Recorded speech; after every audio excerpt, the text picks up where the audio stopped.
It began long before World War II, before the beaches of Normandy, before the jungles of the Pacific, in a dusty testing field outside Hartford, Connecticut, where a man named John Moses Browning watched his new invention roar to life. The year was 1910, and the weapon in his hand didn't look like much. It wasn't long or elegant like a rifle, nor heavy like the revolvers of the day. It was compact, boxy, all business. A slab of blued steel with a hammer at the back and a 7-round magazine in its grip.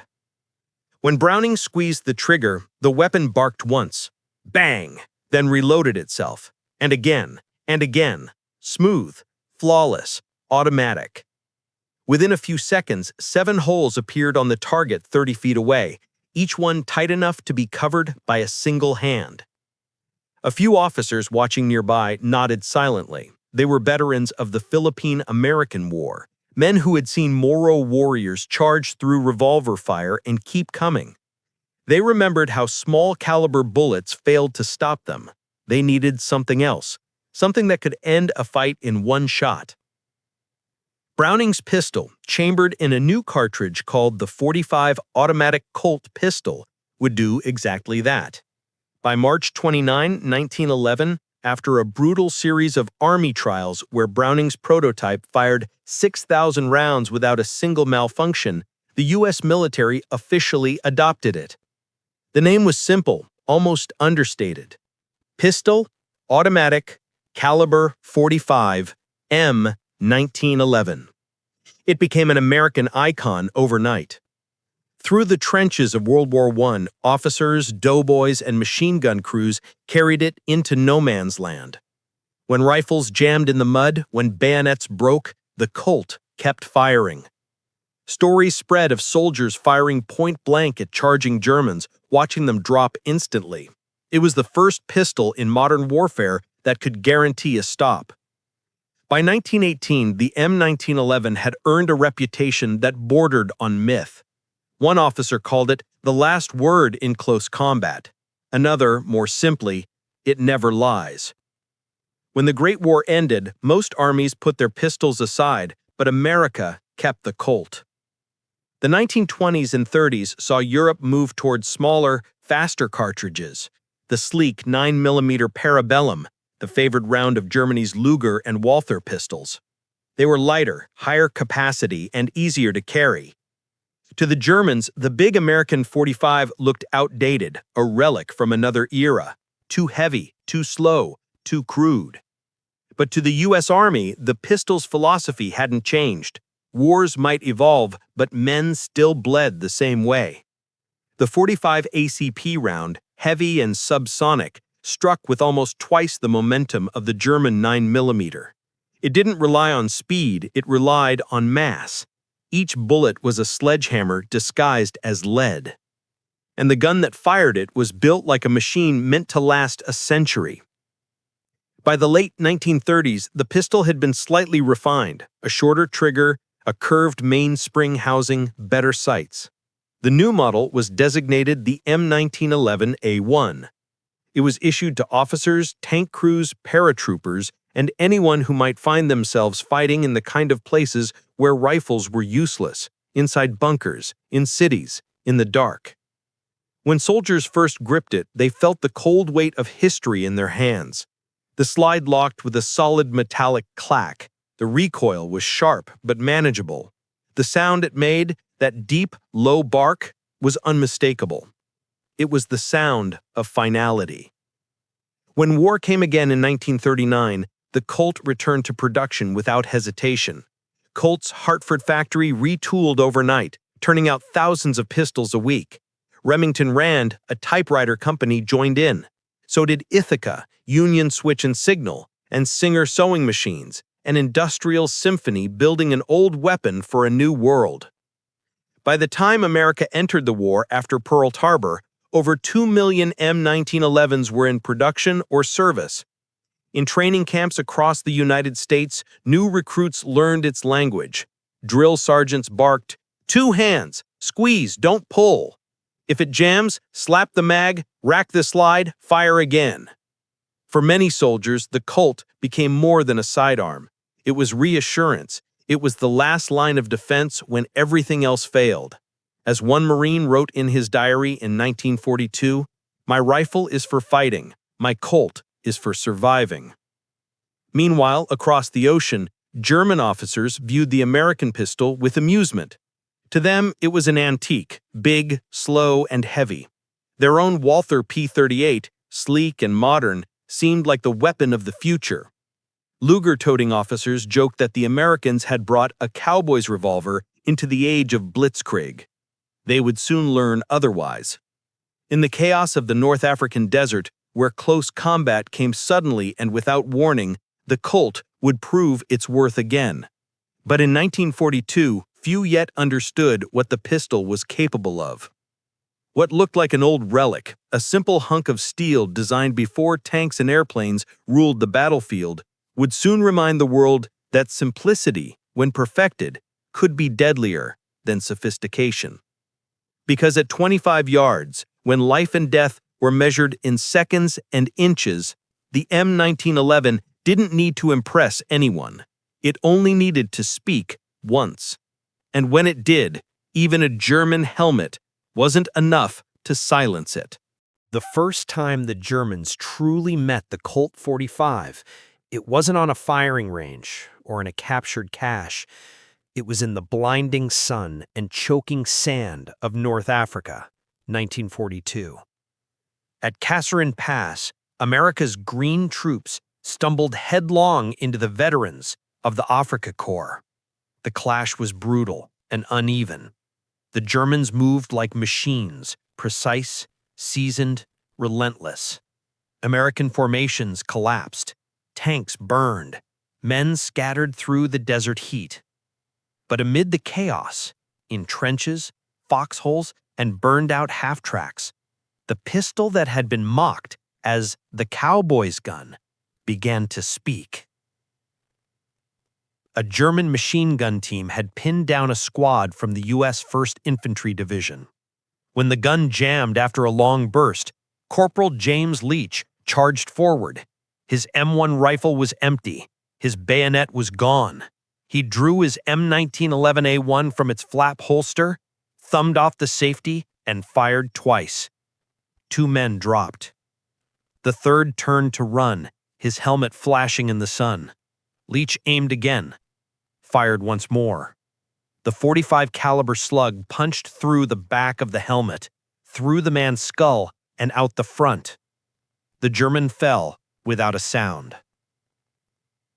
Later, when a medic examined the helmet, he found a perfectly round exit hole. The heavy .45 slug hadn't deflected. It had tunneled through as if the steel were paper. Word spread fast. "The old gun still works," someone said. To the Germans, it made no sense. They had seen pistols before, 9mm Lugers, P-38s, sidearms that cracked like small whips. But the Colt's report was different. It was deeper, heavier, a single punch of thunder. And the effect was terrifying. The .45 ACP round didn't travel fast, but it carried enormous force. In close quarters, 25 yards, 10 yards, sometimes even less, it could knock a man off his feet. The bullet didn't just pierce, it crushed. For officers, tank crews, and paratroopers who carried it, the pistol became a symbol of blunt, unstoppable power. By mid-1943, the Colt had spread across every branch of the American military. Tankers loved it because it could be fired inside a cramped Sherman turret. Engineers kept it on their belts for protection while repairing under fire. But it was in the hands of paratroopers that the pistol found its truest purpose. July 9th, 1943. Operation Husky. Night fell over the Mediterranean as waves of C-47 Sky trains carried the 82nd and 505th Parachute Infantry Regiments toward Sicily. The air was turbulent, the formations scattered. Paratroopers dropped into the dark, some miles from their targets. Many landed weaponless, their carbines lost, their rifles tangled in chutes. In the silence that followed, they drew the only weapon left, the Colt. One of them, Private John McGill, landed near a German outpost outside Gela. He hit the ground hard, cut his chute, and froze as footsteps approached. 3 shadows, rifles slung. McGill crouched behind a low wall, gripped his M1911A1, and waited. When the first German rounded the corner, McGill fired once. The man fell instantly. The second turned, shouting. 2 more shots. Silence. McGill moved through the orchard, pistol raised, the smell of cordite hanging in the air. When he finally found his unit hours later, the Colt was blackened from use, but it still fired perfectly. He would later write home. The boys with rifles fought the war. The ones with Colts survived it. The Germans who faced them soon learned to respect that little holster gun. Reports from Panzergrenadier Regiment 104 during the Sicilian campaign mention American troops armed with heavy-caliber pistols capable of penetrating helmets and light cover. The report added grimly, "At close range, they are deadly." To the Americans, it became more than a tool. It was a talisman.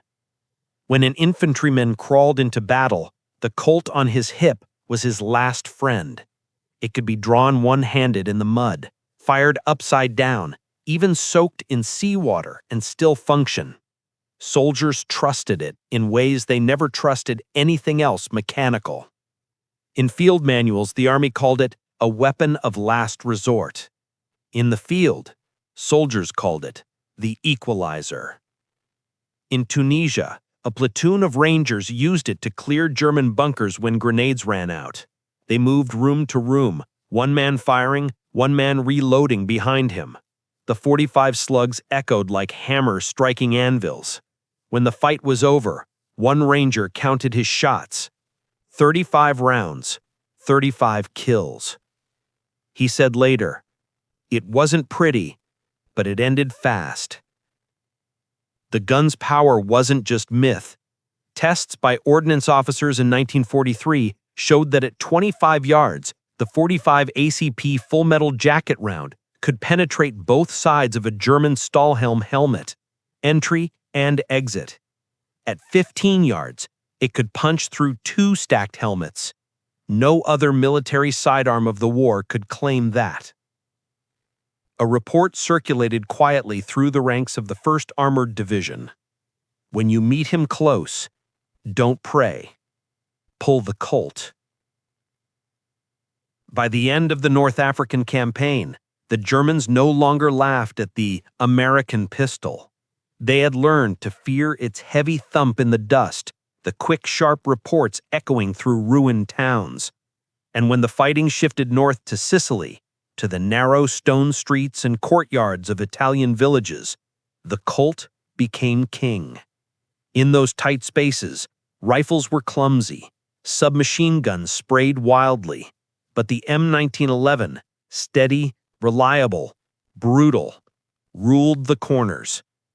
A captured German lieutenant told an American intelligence officer after the Battle of Troina, "We thought your pistols were jokes. Then we saw what they did to helmets. We stopped laughing." To the Americans, it became a love affair. To the Germans, it was a lesson written in steel and blood.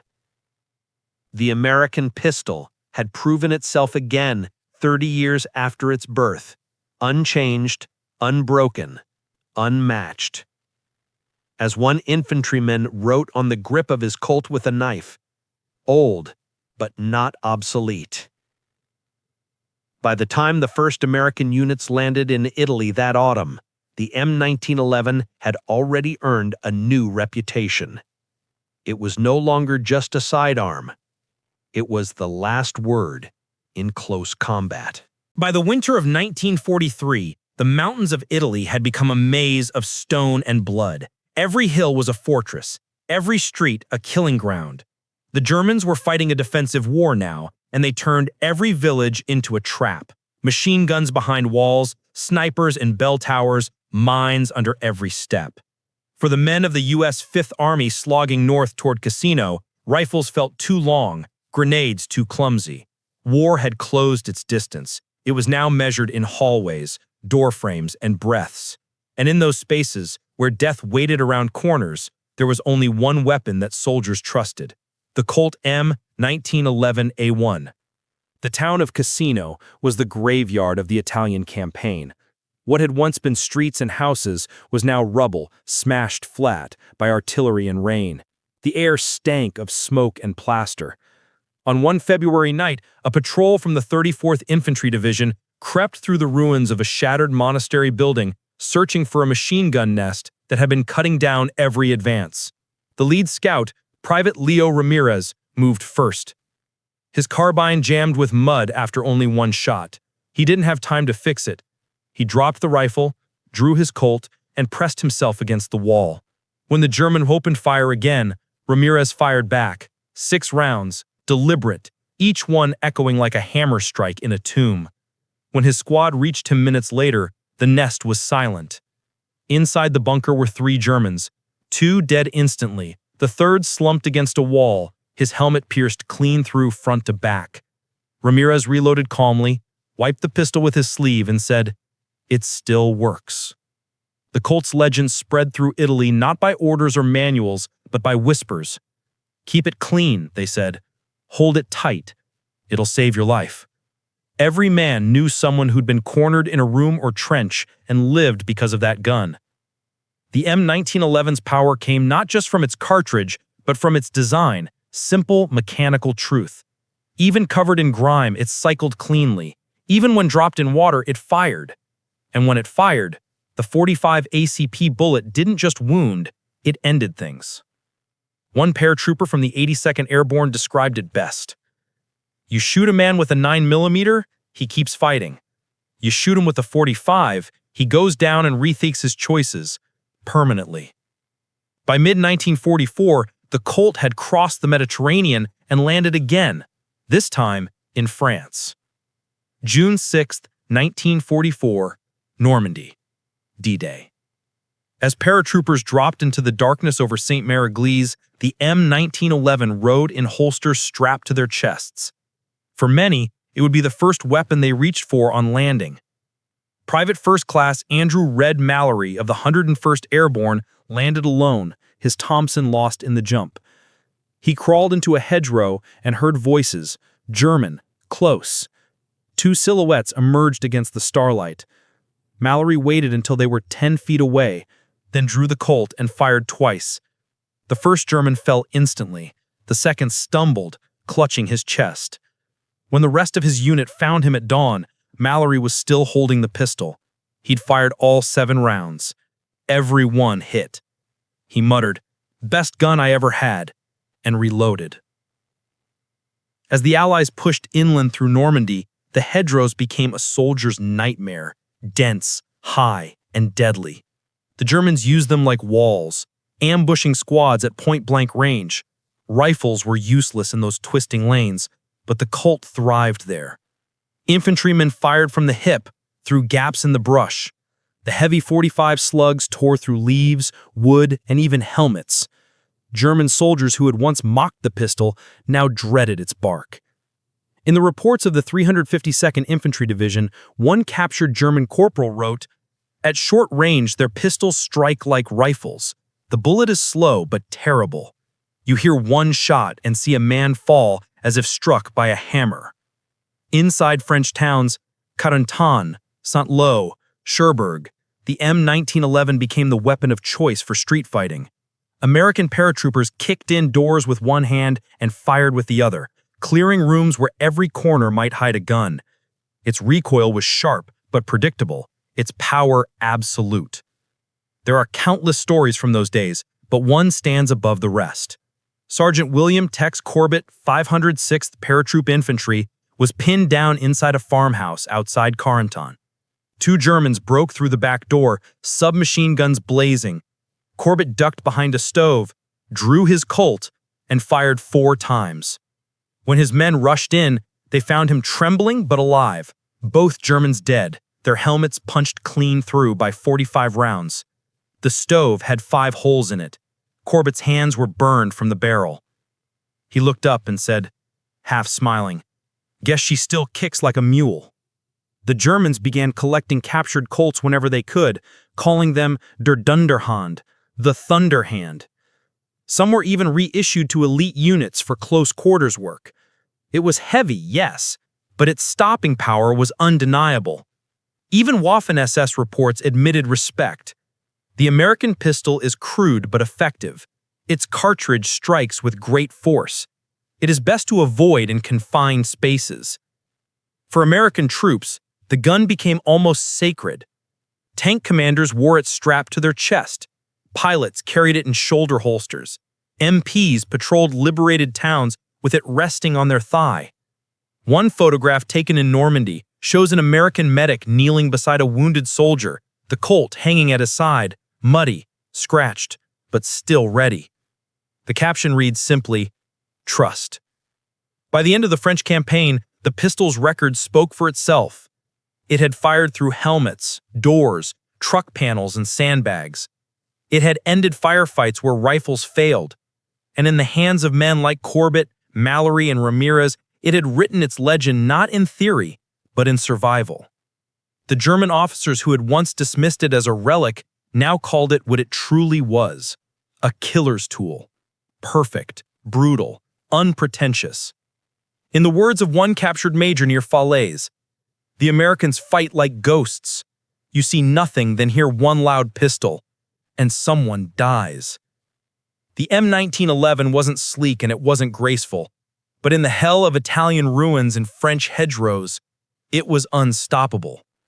And when the fighting moved toward the Ardennes, into the frozen forests of Belgium, that old pistol, forged before the Great War, would once again become the weapon of last resort, clutched tight by men who refused to die. By the end of 1944, the war in Europe had entered its coldest, cruelest phase. Snow buried the forests of Belgium and Luxembourg, muffling the sound of everything except artillery. The Battle of the Bulge was the last desperate gamble of Hitler's army, a surprise counterattack that split the Allied front wide open. In the chaos that followed, communications failed, tanks ran out of fuel, and infantrymen found themselves fighting alone in white silence. It was no longer a war of sweeping movements. It was a war of ambushes, of men in ditches and frozen barns, fighting at distances measured in yards. And once again, the Colt M1911A1 became a soldier's closest friend, and sometimes his only one. Bastogne, December 1944. Snow drifted through the broken windows of a farmhouse being used as an aid station. Outside, the forest crackled with rifle fire.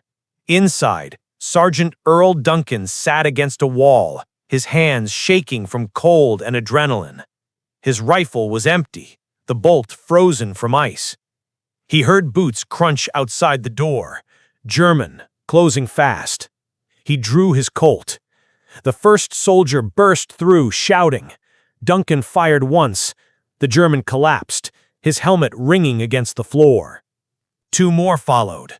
Duncan fired twice more, the pistol bucking violently in his hands. 3 shots, 3 kills.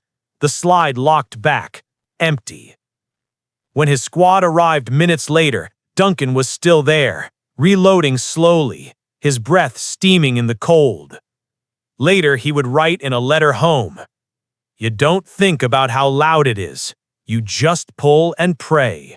When it's over, you thank God for that 45. The Colt's stopping power had become legend by then, part science, part folklore, all truth.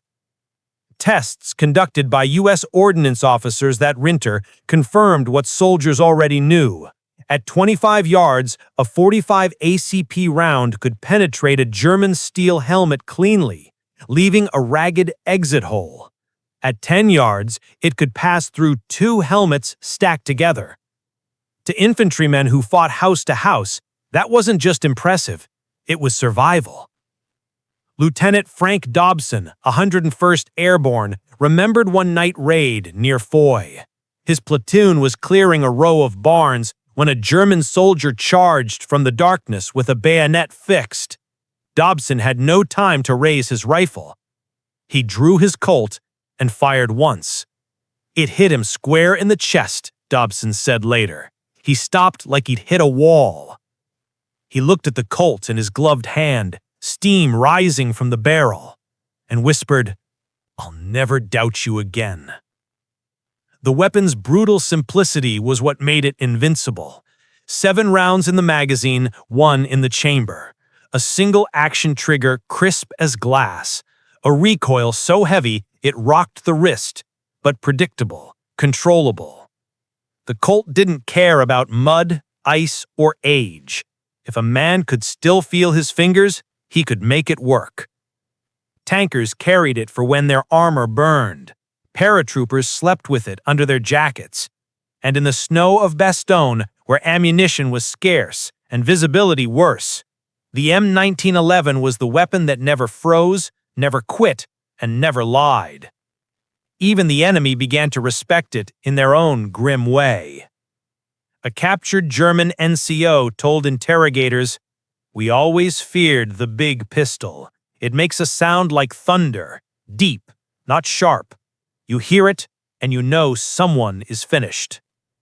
Others scavenged captured Colts from the dead, carrying them into battle as trophies. Wehrmacht records mention American pistols of large caliber, extremely effective in short-range defense. To them, it was a curiosity turned nightmare. By early 1945, as the Allies crossed the Rhine and closed in on Germany itself, the Colt was everywhere, in holsters, in hands, in stories. Private Charles Riggins, an engineer clearing mines near Remagen, once shot a charging SS trooper through a wall at 15 yards. The bullet punched through plaster, wood, and helmet before lodging in his spine. Riggins carried that same Colt until the end of the war. On the slide, scratched faintly with a knife, were the words, "You first." But for most men, the gun wasn't a symbol of aggression, it was of survival. In a war filled with machinery and metal, the Colt was intimate. You held it close. You felt its kick. You smelled its smoke. It was the weapon of the desperate, the brave, and the alone. Soldiers passed them around like lucky charms. Some taped photos of wives to the grips. Others named theirs, Betsy, Black Beauty, Faithful. And when a man ran out of rifle rounds, he reached for it, not in fear, but in certainty. "As long as the Colt's loaded," one sergeant said, "the fight ain't over." In the ruins of Germany, the Colt continued its work. In street battles in Cologne and Nuremberg, GIs fought room to room, often at arm's length. Captain Samuel Heller, leading a squad through a bombed-out factory, turned a corner and came face-to-face with a German officer armed with a P-38. Both fired at the same moment. The 9mm slug struck Heller's shoulder and spun him around. The .45 hit the German square in the chest. The Germans' shot broke bone. The Americans broke everything. Heller survived. The officer didn't. Later, medics found the Colt still warm in Heller's hand. By VE Day, more than 1.9 million M1911A1 pistols had been produced. They had served in every theater, North Africa, Italy, France, the Pacific, and had outlived most of the men who mocked them. A weapon designed before tanks, before radio, before even the concept of blitzkrieg, had survived to see the fall of the Third Reich. The Germans called it primitive. The Americans called it old reliable. History would call it something else entirely. The definitive sidearm of the 20th century. When the fighting stopped, some soldiers refused to give them up.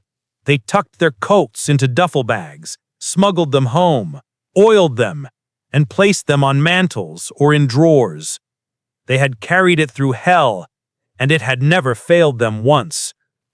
One veteran of Bastogne said it best years later, his voice steady with memory. "The rifle won the war, but the Colt got us home." By 1945, the M1911 wasn't just a pistol. It was a promise that in the darkest corners of war, simplicity and reliability mattered more than innovation.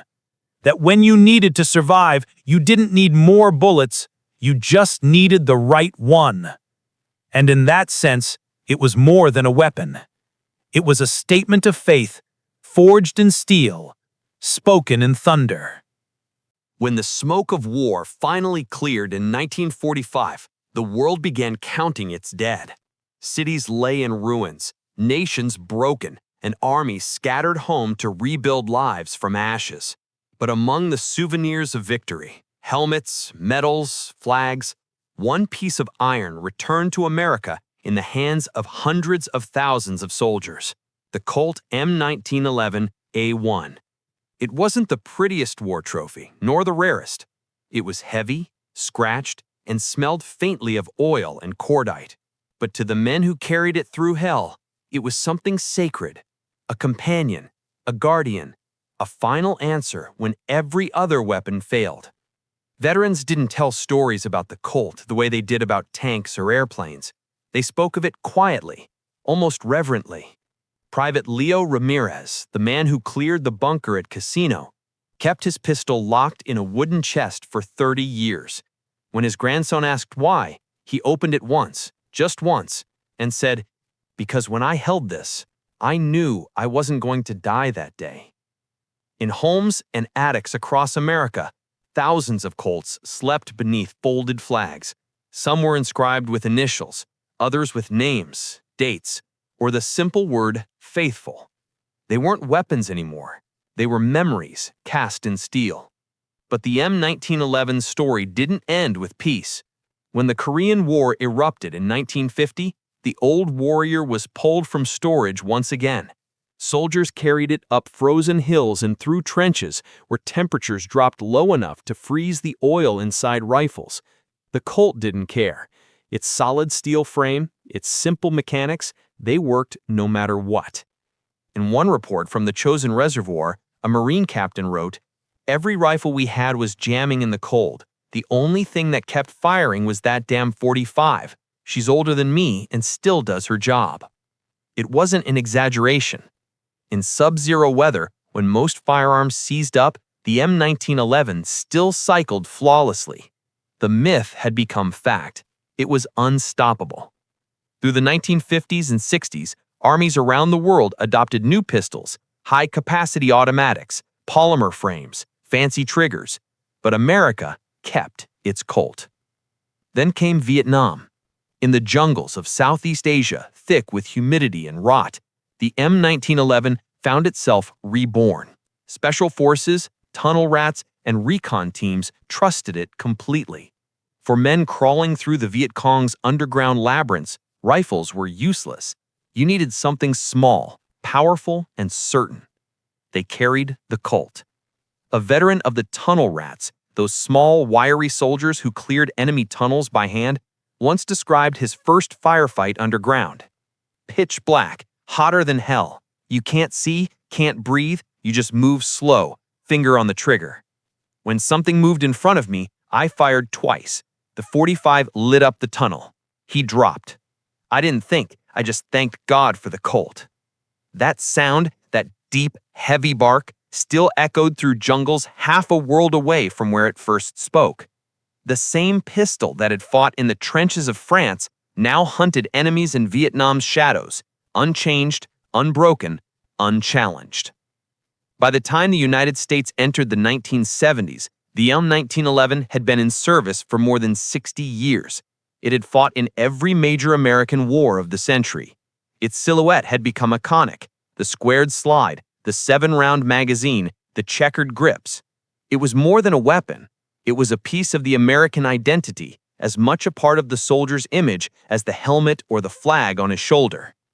Even as new pistols emerged, the Beretta M9, the Sig Sauer, the Glock, many elite units refused to part with the old .45.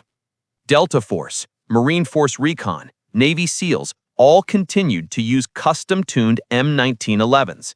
They had newer, faster, higher capacity options, but the logic was simple. When it had to work, they reached for the one that always had. And beyond the battlefield, the legend grew. Collectors sought wartime models, their slides engraved Colt's Patent Firearms Manufacturing Company, Hartford, Connecticut, USA. Police departments carried them well into the 1980s. Civilians, gunsmiths, and competitive shooters kept the design alive, tweaking it, refining it, but never replacing it. Because how do you improve on something that already became legend? In Europe, too, the gun left its mark. Captured German soldiers who had once sneered at the American pistol wrote about it in post-war memoirs. One recalled an ambush near Carentan. We thought it a revolver, slow and simple. But when it fired, it struck like thunder. I never forgot that sound. To them, it had been a symbol of everything terrifying about the American soldier: relentless, practical, mercilessly effective. The M1911's endurance defied reason. While entire generations of rifles, tanks, and aircraft became obsolete within a decade, the Colt remained relevant through every evolution of warfare. It had transcended technology. It had become timeless. A century after John Browning first tested his prototype, the same design was still being issued, carried, and trusted. From the deserts of Iraq to the mountains of Afghanistan, American troops, now equipped with night vision, drones, and digital comms, still carried on their hips a weapon born before the First World War. Because in the end, war hadn't changed that much. At 25 yards, when it came down to life or death, nothing worked better than 7 rounds of .45 steel. Today, museums keep them in glass cases. Gun ranges still ring with their echo. And in the hands of historians, collectors, and veterans, the old pistol still feels alive. Solid, balanced, ready. It's not nostalgia, it's respect. Because the M1911 wasn't just a weapon of war, it was a philosophy carved in metal. Make every shot count. At Colt's factory in Hartford, there's a small plaque on the wall above the assembly floor. It reads, "In every war since 1911, the Colt has been there. It has defended freedom, ended fights, and brought our sons home." Beside it, an original M1911A1 rests beneath a single light, its steel gleaming dull silver with age. A century later, the gun still fits perfectly in the hand. The slide still locks back with that same solid clack, and when the trigger breaks, the echo still sounds like history itself. So in the end, the German officers weren't entirely wrong. It was a relic, a throwback to another age.